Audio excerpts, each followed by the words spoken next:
السلام علیکم ورحمۃ اللہ وبرکاتہ۔ آپ دیکھ رہے ہیں میرا یوٹیوب چینل امجد حسین حیدر۔ جنہوں نے ابھی تک میرے چینل کو سبسکرائب نہیں کیا وہ سبسکرائب کریں، لائک کریں، شیئر کریں اور بیل آئیکن کو پریس کریں تاکہ ہر آنے والی ویڈیو آپ تک پہنچتی رہے۔ اور آج آپ کے لیے ایک واقعہ لایا ہوں جو صلوات کے متعلق ہے۔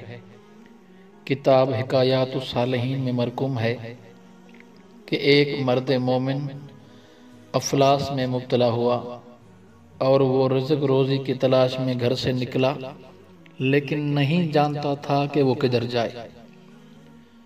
وہ راستہ چل رہا تھا کہ اس نے دیکھا ایک واعظ وعظ کر رہا ہے اور بہت سے لوگ اس کا وعظ سننے میں مصروف ہیں۔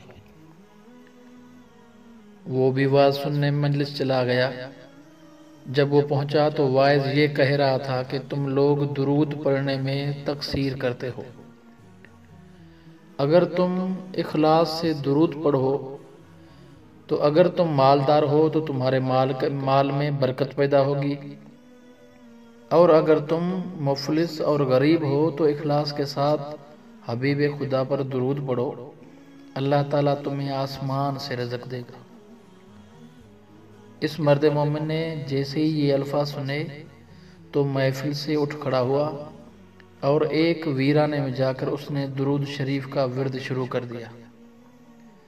3 دن تک وہ درود پڑھتا رہا، پھر وہاں سے اٹھ کر گھر آنے لگا کہ اس کا پاؤں ایک پتھر سے ٹکرایا۔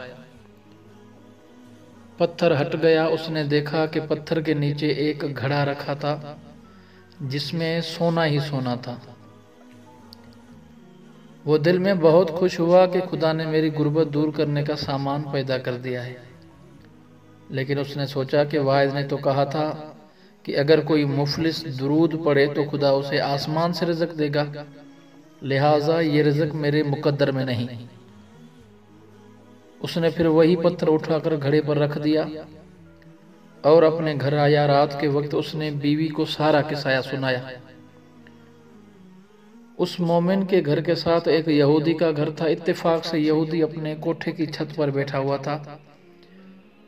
اس نے اپنے غریب ہمسائے کی بات سنی اور دل ہی دل میں اس کی حماقت پر مسکرایا۔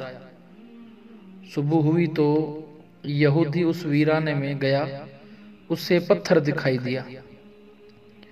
اس نے پتھر ہٹایا تو وہاں واقعی ایک گھڑا موجود تھا۔ یہودی نے چپ چاپ گھڑا اٹھایا اور اپنے گھر چلا آیا۔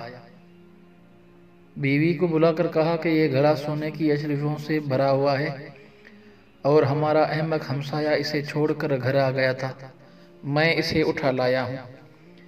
اب جیسے ہی یہودی نے گھڑے کا ڈھکن اٹھایا تو گھڑے میں اسے زہریلے سانپ اور بچھو دکھائی دیے۔ یہودی نے بیوی سے کہا کہ ہمارا مسلمان ہمسایہ ہمیں قتل کرنا چاہتا ہے، لیکن میں اسے وہ مزہ چکھاؤں گا کہ لوگ یاد رکھیں گے۔ اب میں یہی بچھو اور سانپ اس کے روشن دان سے اس کے گھر میں پھینکوں گا۔ یہ کہا اور مسلمان ہمسائے کی چھت کے قریب آ کر بیٹھ گیا۔ روشن دان سے جھانک کر دیکھا تو اسے دکھائی دیا کہ میاں بیوی آپس میں جھگڑ رہے تھے۔ بیوی کہتی تھی کہ جب تمہیں زر و دولت سے بھرا ہوا گھڑا ملا تو تم نے اسے کیوں نہ اٹھایا؟ شوہر کہتا تھا کہ کیسے اٹھاتا؟ واعظ نے تو کہا تھا کہ رزق اوپر سے آئے گا، میں بھلا زمین سے رزق کیوں اٹھاتا؟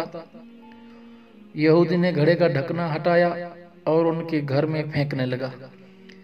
جیسے ہی اشرفیوں کی آواز مسلمان نے سنی تو بیوی سے کہا، لو مبارک ہو، خدا نے اوپر سے رزق برسانا شروع کر دیا ہے۔ یہودی نے غور سے دیکھا تو اسے اشرفیاں چمکتی ہوئی دکھائی دی۔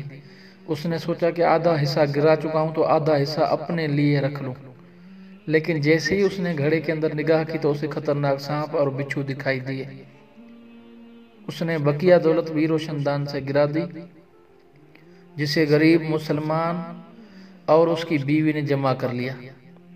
یہ منظر دیکھ کر یہودی دین اسلام سے بہت متاثر ہوا اور صبح آتے ہی اس نے کلمہ اسلام پڑھ لیا۔ درود پاک کی برکت سے مفلس مسلمان کو دولت دنیا حاصل ہوئی اور یہودی کو دولت ایمان نصیب ہوئی۔ اللہم صلی علی محمد و آل محمد۔